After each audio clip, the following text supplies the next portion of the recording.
आप सब हैरान नहीं हुए क्या? हम तो बड़े हैरान हैं। अब आपको लग रहा होगा कि आखिर ऐसी हैरानी की बात क्या हो गई है जिसकी हम बात कर रहे हैं।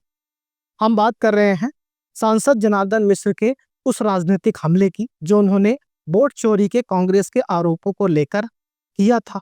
उन्होंने सीधा निशाना श्रीयुत श्रीनिवास तिवारी, स्वर्गीय विधानसभा अध्यक्ष के ऊपर किया था।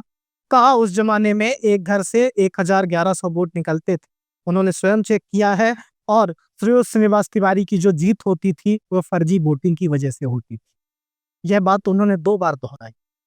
यह बात तो उन्होंने राजनीतिक हमला कर दिया, लेकिन ऐसा पहली बार देखने को मिला कि श्रीयुत श्रीनिवास तिवारी पर इस तरह का बड़ा राजनीतिक हमला हो और उस पर प्रतिक्रिया ना आए राजनीतिक, और खासकर विपक्ष की तरफ से, कांग्रेस की तरफ से। हाल ही में श्रीयुत श्रीनिवास तिवारी का जन्म दिवस जिसे मनाया जाएगा और उसके लिए तमाम तैयारियां भी की जा चुकी हैं, लेकिन जब इस तरह का राजनीतिक हमला रीवा के सांसद द्वारा किया गया तो जिला कांग्रेस रीवा ने कोई इस पर प्रतिक्रिया नहीं दी, एकदम शांत रह गए। प्रतिक्रिया आई और बड़े बेहतर तरीके से, राजनीतिक तरीके से प्रतिक्रिया आई। जो प्रदेश अध्यक्ष कांग्रेस के जीतू पटवारी, उन्होंने बकायदे सांसद जनार्दन मिश्र के वीडियो को उठाया, सोशल मीडिया के हैंडल में उन्होंने डाला, इलेक्शन कमीशन को टैग किया और कहा ये देखिए रीवा से ये बीजेपी के सांसद है जो मान रहे हैं कि वोटों की चोरी होती थी, 1111 वोट एक घर से निकलते थे। उन्होंने वही काम किया जीतू पटवारी ने कि गुड़ खाइए गुलगुले से परहेज करिए। तो अगर सांसद जनार्दन मिश्र का यह बयान, जो उदाहरण उन्होंने दिया है, अगर वह सत्य है, कांग्रेस इसे सत्य मान रही है, तो उनकी अगली बात भी सत्य होगी। यानी दादा की जीत नहीं हुआ करती थी, फर्जी वोटिंग की वजह से जीत होती थी। तो क्या ये दोनों बातें कांग्रेस सत्य मान रही है? और अगर कांग्रेस इन दोनों बातों को सत्य नहीं मान रही है तो फिर कांग्रेस पार्टी जिस तरह से श्रीयुत श्रीनिवास तिवारी को लेकर बड़ा जबरदस्त राजनीतिक हमला सांसद जनार्दन मिश्र ने किया है, उस पर प्रतिक्रिया क्यों नहीं दे रही?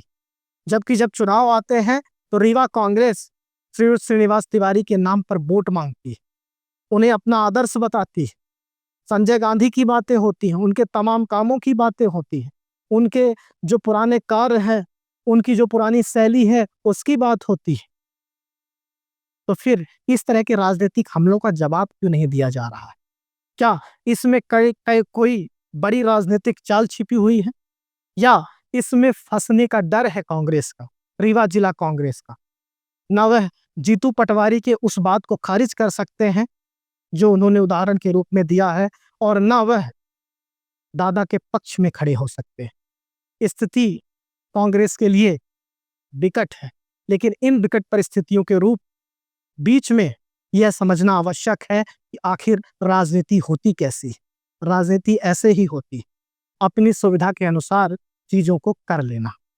अब सीधा हमला हुआ है, स्पष्ट हमला हुआ है, लेकिन बावजूद उस हमले के जवाब रीवा जिला कांग्रेस नहीं दे रही, कोई भी नेता कांग्रेस का नहीं दे रहा है।